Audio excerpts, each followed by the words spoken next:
Murid-murid sekalian, tepat pukul 10.30 pagi, 10 April 2020, hari Jumaat.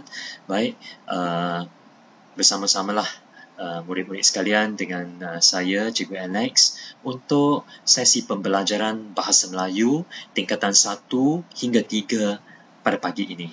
Baik, untuk hari ini, Cikgu akan mengajarkan kemahiran mendengar dan juga bertutur yang sesungguhnya sesuai untuk murid-murid mendengar rendah, dan topik perbincangan kita pada hari ini sudah tentu tidak lari daripada topik hangat kita pada hari ini, pada masa ini, iaitu berkenaan dengan COVID-19. Baik, jadi sebelum cikgu teruskan, sekali lagi cikgu ingatkan murid-murid sekalian supaya memanfaatkan masa di rumah semasa perintah kawalan pergerakan ini. Anda semua tidak dapat pergi ke mana-mana, maka gunakanlah masa sekarang untuk menonton siaran langsung pembelajaran Bahasa Melayu yang dikendalikan dengan kerjasama Bahagian Pembangunan Kurikulum Kementerian Pendidikan Malaysia ini. Baik, jadi untuk hari ini cikgu akan ajar kemahiran mendengar dan bertutur. Baik, kita lihat tajuk kita pada hari ini, Kisah Alisha ketika COVID-19.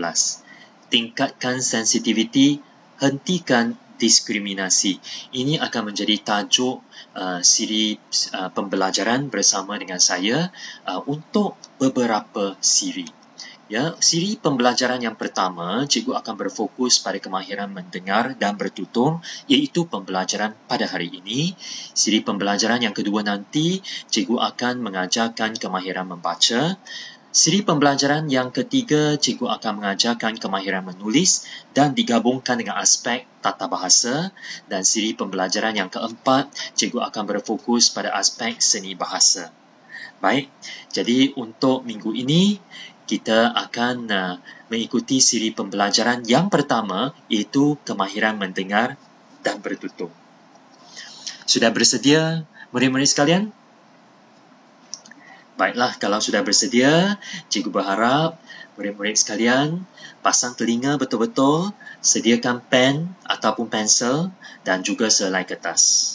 Bagi mereka yang belum bersedia, sila cikgu berikan masa lebih kurang 1 minit, sediakan pensel ataupun pen dan juga selai kertas, sebab selepas ini kita akan menjawab soalan bersama-sama sambil mendengar, sebab hari ini kita berfokus pada kemahiran mendengar dan bertutur. Jadi selepas ini cikgu akan memperdengarkan cerita berkaitan dengan Alisha, cerita berkaitan dengan Alisha, dan murid-murid dikendaki mendengar dan kemudian memberikan respons. Ada soalan objektif dan juga ada soalan subjektif. Jadi sepanjang keempat siri pembelajaran ini, tajuk kita sama, iaitu kisah Alisha, seorang murid yang bernama Alisha ketika COVID-19. Mengapakah tajuknya tingkatkan sensitiviti, hentikan diskriminasi? Murid-murid sekalian akan tahu apabila kita sampai siri pembelajaran yang kedua. Sebenarnya keempat-empat siri pembelajaran ini berasaskan satu kisah yang cikgu reka sendiri untuk membawa beberapa isu dan persoalan penting berkaitan dengan wabak COVID-19 yang sekarang ini sedang menimpa masyarakat Malaysia. Baik, kalau sudah bersedia, kita boleh mulakan. Ini kisah tentang Alisha. Murid-murid sekalian, sila dengar cerita yang akan cikgu bacakan dengan telitinya. Baik, murid-murid sekalian, ini Alisha di sebelah kiri, dan yang duduk di sebelah kanannya itu ialah sahabat karibnya bernama Syahira. Sebelum ini, Alisha seorang yang amat ceria dan periang. Syahira pula seorang sahabat yang mempunyai semangat kesetiakawanan yang terpuji. Hubungan mereka berdua amat akrab sekali. Mereka sangat menghargai persahabatan yang terjalin erat ini. Jikalau pada hari persekolahan, mereka pasti akan menjalankan pelbagai aktiviti sihat seperti beriadah dan mengulang kaji pelajaran selepas waktu persekolahan. Namun demikian, kini segala-galanya berubah.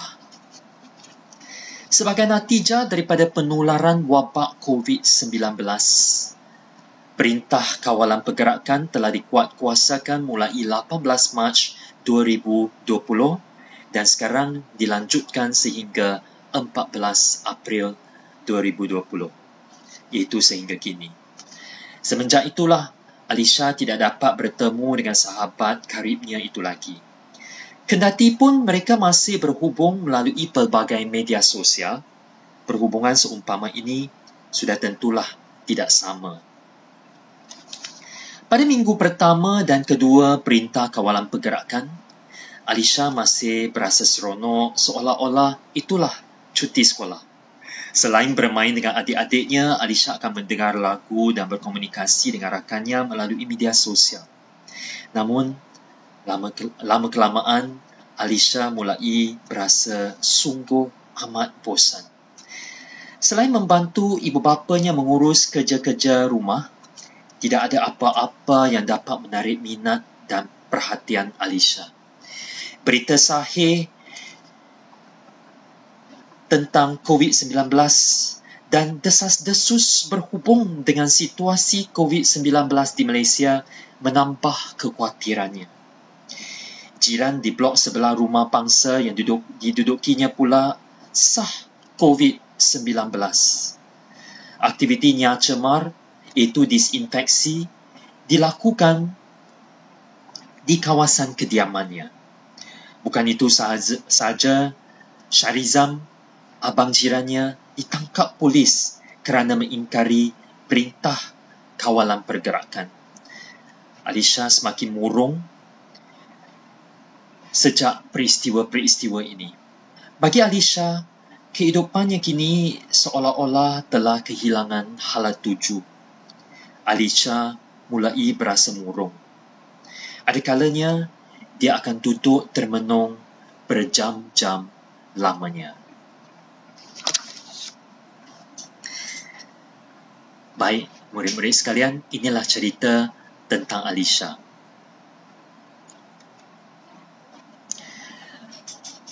Sudahkah anda bersedia untuk menjawab soalan? Ataupun perlukah cikgu mengulangi cerita ini dengan membacanya untuk kali yang kedua?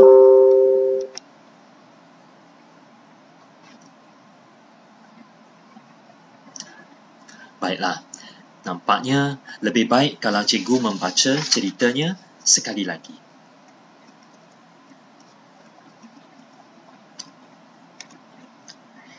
Ini Alisha dan sahabat karibnya, Syahira. Sebelum ini, Alisha seorang yang amat ceria dan periang. Syahira pula seorang sahabat yang mempunyai semangat kesetia kawanan yang terpuji. Hubungan mereka berdua amat akrab sekali.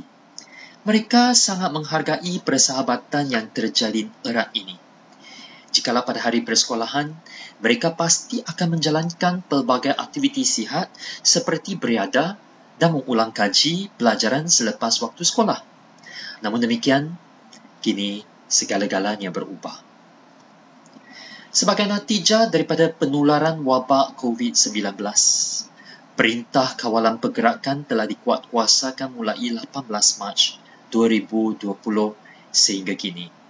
Semenjak itulah, Alisha tidak dapat bertemu dengan sahabat karibnya itu lagi.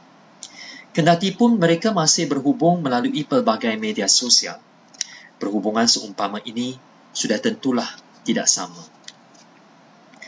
Pada minggu pertama dan kedua Perintah Kawalan Pergerakan, Alisha masih berasa seronok seolah-olah itulah cuti sekolah. Selain bermain dengan adik-adiknya, Alisha akan mendengar lagu dan berkomunikasi dengan rakannya melalui media sosial. Namun, lama-kelamaan, Alisha mulai berasa sungguh amat bosan. Selain membantu ibu bapanya mengurus kerja-kerja rumah, tidak ada apa-apa yang dapat menarik minat dan perhatian Alisha. Berita sahih dan desas-desus berhubung dengan situasi COVID-19 di Malaysia menambah kekhawatirannya. Jiran blok sebelah rumah pangsa yang didudukinya pula sah positif COVID-19. Aktiviti Nya Cemar iaitu disinfeksi dilakukan di kawasan kediamannya. Bukan itu sahaja, Syarizam, abang jirannya, ditangkap polis kerana mengingkari perintah kawalan pergerakan. Segala-gala peristiwa inilah menjadikan Alisha semakin murung. Bagi Alisha, kehidupannya kini seolah-olah telah kehilangan hala tuju. Alisha mula berasa murung. Ada kalanya dia akan duduk termenung berjam-jam lamanya. Baiklah murid-murid sekalian, sekarang dengar dan perhatikan soalan yang akan cikgu paparkan di sini. Soalan yang pertama, apakah peribahasa yang jelas menggambarkan hubungan antara Alisha dengan Syahira? Walaupun peribahasa ini tidak digunakan dalam petikan cerita tadi, tetapi tadi cikgu ada menyebut bagaimana hubungan antara Alisha dengan Syahira. Jadi berdasarkan kefahaman murid-murid sekalian tentang jalan ceritanya, sudah tentu murid-murid dapat memilih peribahasa yang tepat. A. Adakah peribahasanya bagai cincin dengan permata? Ataupun B. Bagai aur dengan tebing? Ataupun C. Bagai isi dengan kuku? Ataupun D. Bagai lesung mencari antan? Cikgu beri masa beberapa saat untuk murid-murid memilih jawapan yang paling tepat sebelum cikgu teruskan dengan soalan yang kedua.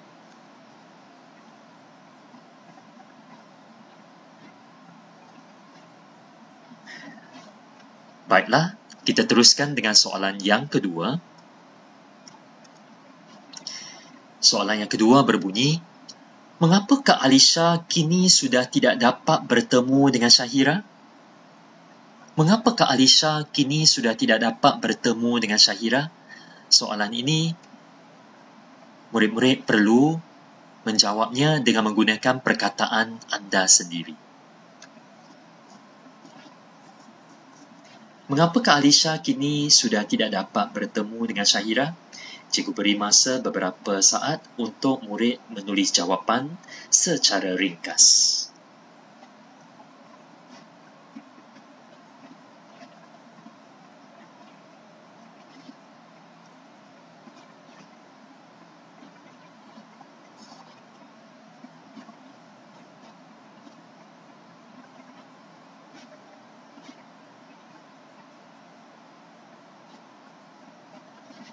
Baik,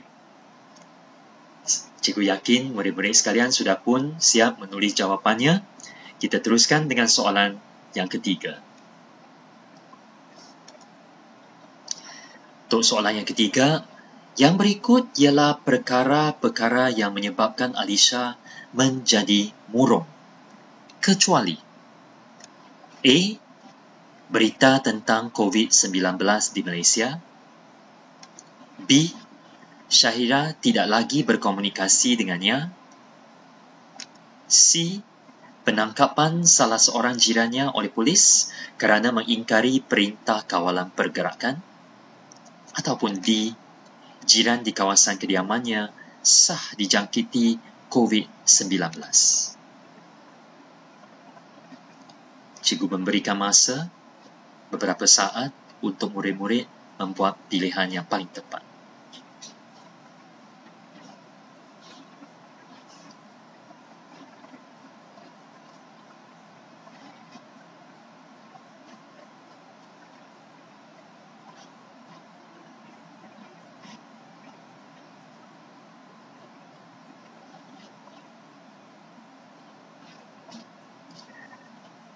Baik, nampaknya sepatutnya murid-murid telah pun berjaya memilih jawapan yang paling tepat.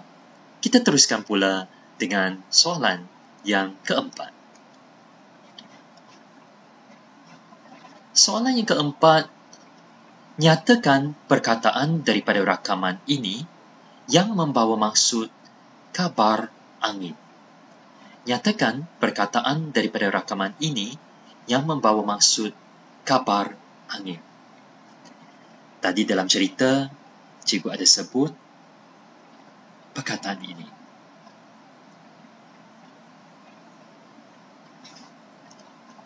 Cikgu ada sebut berita sahih dan juga perkataan tersebut yang membawa maksud kabar angin berhubung dengan situasi COVID-19 di Malaysia menambah kekhawatiran Alisha.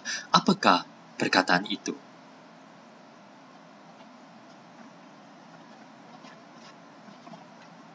Baiklah murid-murid sekalian. 4 soalan mudah sepatutnya telah dijawab. Sekarang kita teruskan dengan soalan yang kelima yang merupakan satu projek lisan mini. Apakah maksudnya projek lisan mini ini?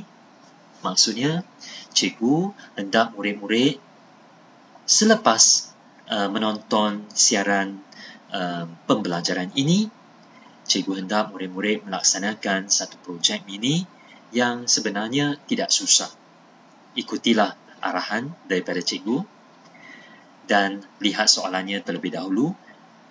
Dalam petikan tadi ada disebut pada minggu pertama dan kedua perintah kawalan pergerakan, Alisha masih berasa amat seronok seolah-olah perintah kawalan pergerakan itu macam cuti sekolah. Tapi setelah masuk minggu yang ketiga, Alisha mulai berasa amat bosan. Baik, jadi pada pendapat anda sebagai murid, adakah perintah kawalan pergerakan seolah-olah cuti sekolah? Dan apakah yang anda lakukan sepanjang perintah kawalan pergerakan ini? Di sini ada 2 soalan.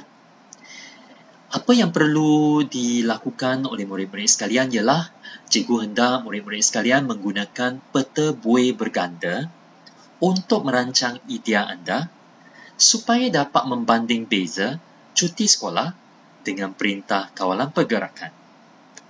Kemudian, nyatakan jawapan anda secara lisan. Pastikan anda menyatakan sekurang-kurangnya 2 persamaan dan 2 perbezaan serta menjelaskan aktiviti-aktiviti anda dalam tempo PKP ini.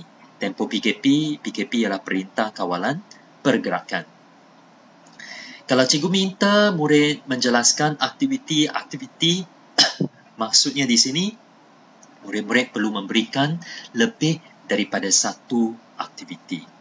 Ya, maksudnya minimum perlu ada 2 aktiviti menarik yang telah murid-murid sekalian lakukan sepanjang tempoh perintah kawalan pergerakan ini.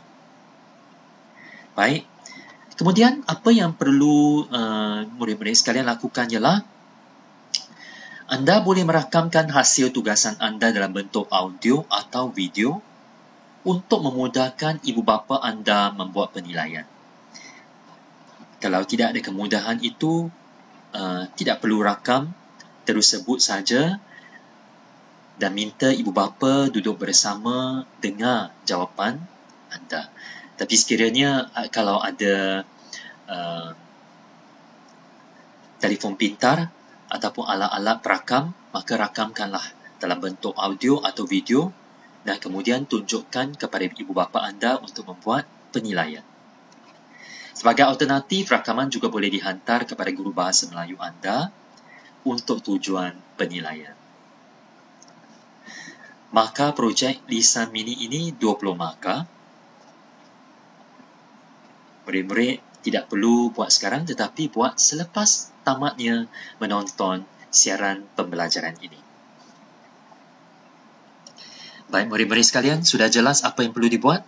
Jawab 2 soalan ini iaitu pada pendapat anda sebagai murid, adakah perintah kawalan pergerakan seolah-olah cuti sekolah? Gunakan satu peta buih berganda untuk merancang idea anda dulu. Banding beza cuti sekolah dengan perintah kawalan pergerakan. Habis tugasan yang pertama ini, jawab tugasan yang kedua iaitu apakah yang anda lakukan sepanjang perintah kawalan pergerakan ini. Kongsikan 2 aktiviti sekurang-kurangnya yang menarik yang telah pun anda lakukan dalam tempoh PKP ini. Baik, cikgu tunjukkan peta buih berganda ini bagaimana kalau ada yang sudah lupa. Peta Aiting, peta buoy berganda. Peta Aiting macam ni digunakan untuk kita membuat banding beza. Baik, bulatan yang pertama kita boleh letak cuti sekolah. Bulatan yang kedua kita letak perintah kawalan pergerakan. Kemudian kita cari apakah persamaan, ya, dan yang masing-masing dimiliki untuk cuti sekolah. Begitu juga untuk perintah kawalan pergerakan, tulis di tengah-tengah itu, dan kemudian kita cari perbezaannya. Jadi peta buoy berganda ini hanya satu sampel, hanya satu contoh. Murid-murid tidak perlu mengikut bilangan bulatannya. Ya, kalau ada lebih, buatlah lebih. Kalau tak ada, tak cukup, tak apa. Yang penting ada sekurang-kurangnya 2 persamaan dan 2 perbezaan. Tapi dengan menggunakan peta buoy berganda ini, maka murid-murid dapat menjanakan kemahiran berfikir aras tinggi. Murid-murid lebih mudah untuk membuat banding beza berbanding kalau kita tidak menggunakan apa-apa alat pemikiran. Baik.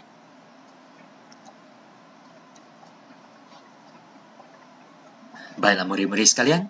Selepas itu, cikgu akan memberikan beberapa panduan ataupun tip untuk murid melaksanakan projek mini ini. Yang pertama, apabila murid hendak mula memberikan jawapan ataupun mula membuat rakaman, terlebih dahulu lebih baik kita memperkenalkan diri dulu, siapa, kemudian sebut pada pendapat saya terdapat apa. Ya, cikgu tidak akan lengkapkan ayat ini, cikgu hanya memberikan panduan. Murid pun tidak semestinya nak ikut 100%, tapi ini boleh dijadikan panduan. Kemudian murid pun sebut dari segi persamaan kedua-dua apa. Yang pertama apa, yang kedua teruskan, yang ketiga kalau ada pun boleh teruskan. Kemudian dari segi perbezaan pula, yang pertama cuti sekolah bagaimana, manakala perintah kawalan pergerakan pula bagaimana, ya. Kemudian selain itu yang kedua, yang ketiga dan seterusnya. Kemudian kita boleh sebut oleh itu jelaslah bahawa buat satu kesimpulan tentang apa banding beza yang telah dibuat. Dan jangan lupa perlu jawab tugasan yang kedua sepanjang perintah kawalan pergerakan ini antara aktiviti apa, ya.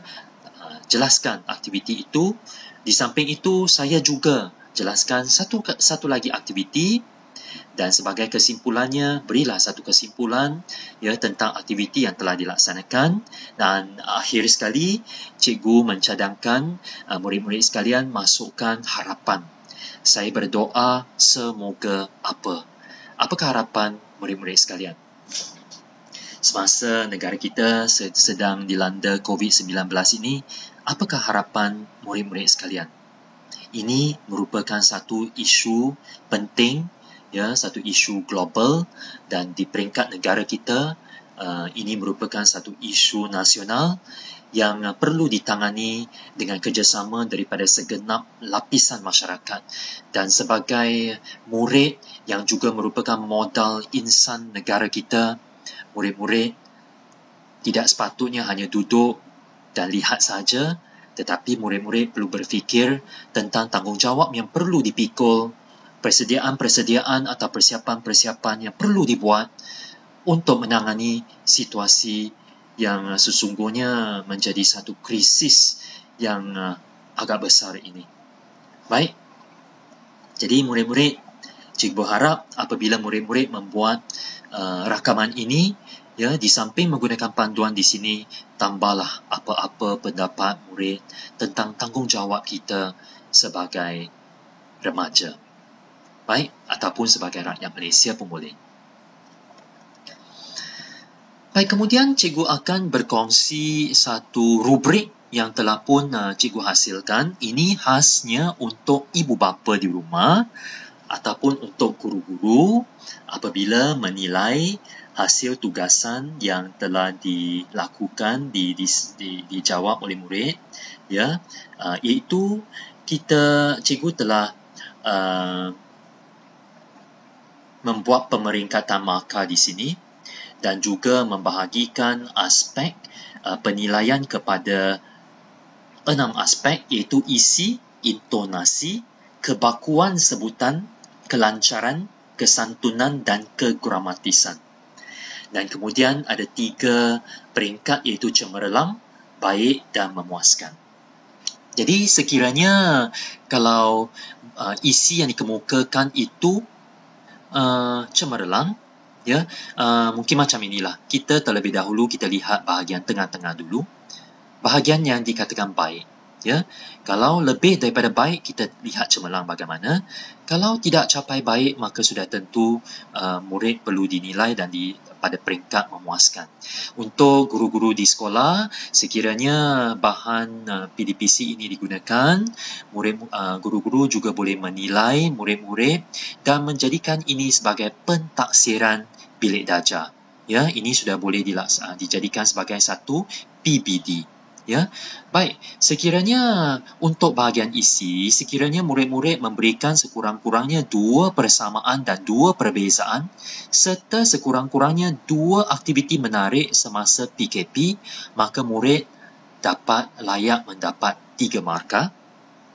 Tapi sekiranya murid mengemukakan isi yang lebih daripada tahap baik, itu murid dapat memberi lebih daripada 2 persamaan ataupun lebih daripada 2 perbezaan antara cuti sekolah dengan PKP serta memberikan huraian dan contoh yang terperinci tentang aktiviti yang telah dilaksanakan sepanjang tempoh PKP ini, maka murid boleh diperingkatkan pada markah 4 atau 5. Sebaliknya, kalau murid belum mencapai bilangan minimum pada tahap baik, maka murid dapat 1 atau 2 markah. Baik, kemudian dari segi intonasi, kita lihat bahagian baik dulu. Kalau berlakunya naik turun nada suara, dan naik turun nada suara itu sesuai dengan kandungan atau isi penyampaian, maka murid boleh dapat 2 markah. Sekiranya naik turun nada suara sangat sesuai dengan kandungan atau isi penyampaian, ada nampak perasaan sesuai dengan perasaan murid, maka intonasi itu menjadi sangat berkesan, maka murid layak mendapat cemerlang. Sebaliknya, kalau naik turun suara nada suara itu kurang ketara, minta maaf ada dengan kesalahan typo di sini, ya, maksudnya kurang ketara, naik turun suara itu, maka murid dapat 1 markah sahaja. Kemudian dari segi kebakuan sebutan, sekiranya hampir semua perkataan disebut mengikut sistem baku. Sistem baku iaitu sistem sebutan yang betul yang diperakukan oleh Dewan Bahasa dan Pustaka. Sebagai contohnya, sepatutnya kalau kita sebut ada, kita mesti sebut ada, bukan ada. Ya, dan sepatutnya kalau kita sebut teknologi, sebutan yang betul ialah teknologi, bukan teknologi. Kalau kita sebut generasi, sebutan yang betul ialah generasi, bukan generasi atau generasi. Ya, jadi sekiranya kita hampir semua perkataan itu disebut ikut sistem baku, maka murid dapat 2 markah. Sekiranya semua perkataan tersebut disebut mengikut sistem baku, maka murid layak dapat 3 markah cemerlang. Sekiranya terdapat banyak perkataan yang tidak disebut mengikut sistem baku, maka murid dapat 1 markah. Dari segi kelancaran pula, sekiranya murid dapat menyampaikan projek tersebut, ya, rakaman tersebut tidak tersekat-sekat dan hanya merujuk teks sekali sekala, maka murid boleh dapat 2 markah. Sekiranya murid tidak tersekat-sekat dalam penyampaian dan langsung tidak merujuk teks, maka murid layak cemerlang. Dapat markah cemerlang iaitu 3 markah. Sekiranya keseluruhan penyampaian dilakukan dengan merujuk teks, ataupun kalau tidak merujuk teks tapi keseluruhan penyampaiannya tersekat-sekat, maka dikategorikan sebagai memuaskan dan dapat 1 markah. Dari segi kesantunan berbahasa pula, kesantunan berbahasa juga satu aspek yang sangat dititik beratkan dalam standard pembelajaran. Sekiranya penyampaian murid dalam keadaan tertib dan sopan pada keseluruhannya, 2 markah. Ataupun penyampaian dalam keadaan sangat tertib dan sangat sopan pada keseluruhannya, maka layak dapat 3 markah. Sekiranya ciri kesopanan dan ketertiban kurang ketara, maka dapat 1 markah sahaja. Dari segi kegramatisan, iaitu tata bahasa, sekiranya ada kesalahan bahasa minimum, murid dapat 2 markah.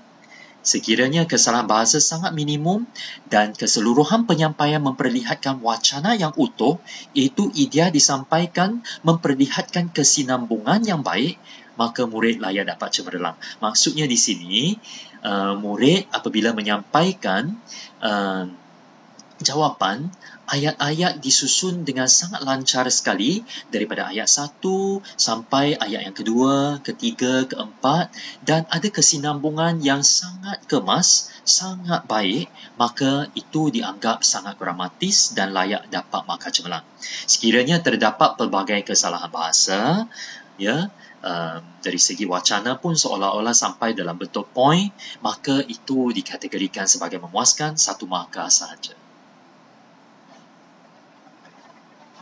Baiklah ibu bapa sekalian dan juga guru-guru sekalian, harap perkongsian ini dapat memberikan sedikit penjelasan kepada kalian semasa memberikan penilaian kepada murid-murid, dan bagi murid-murid juga harap rubrik ini dapat menjadi satu garis panduan kepada kalian semasa membuat projek mini ini nanti, ya.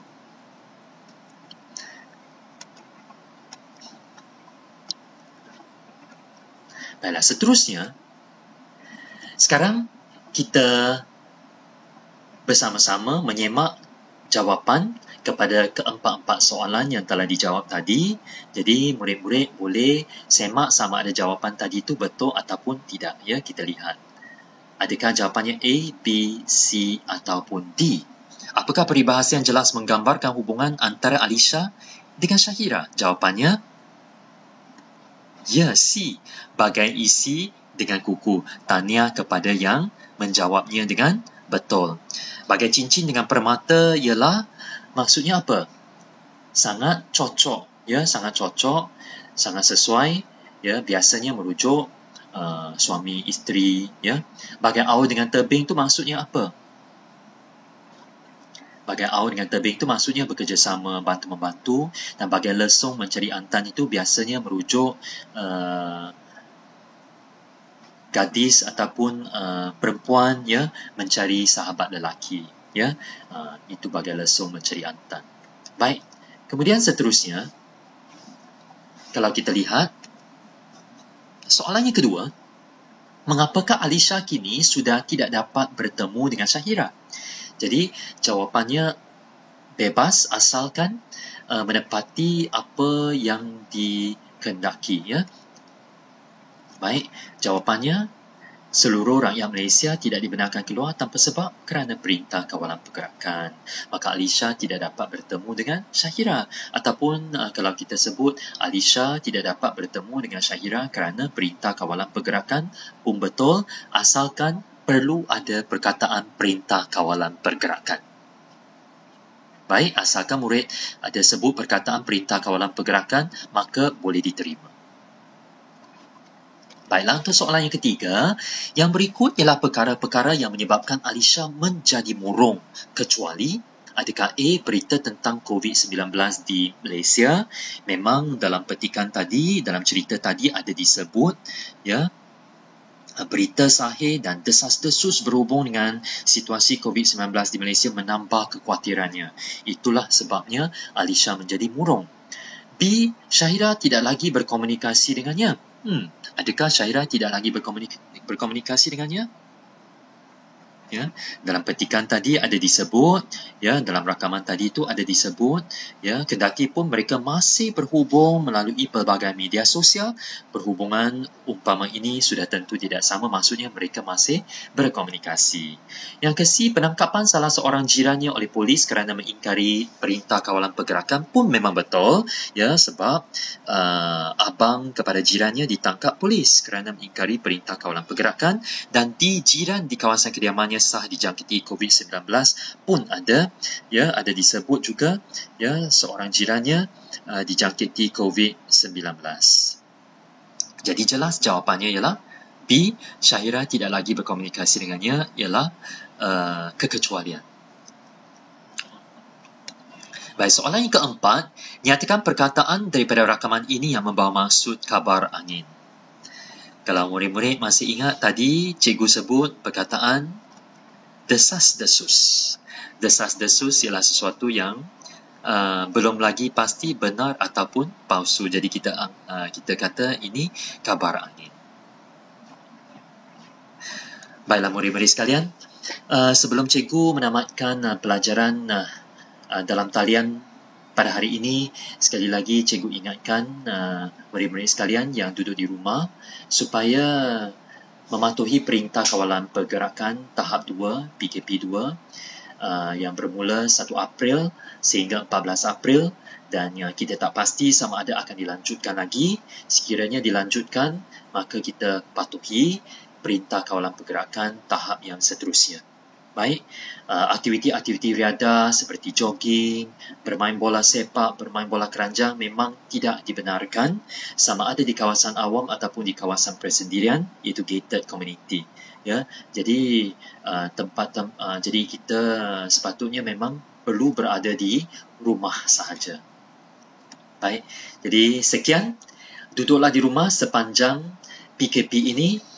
Bertemulah kita semula dalam siri pembelajaran yang kedua. Terima kasih.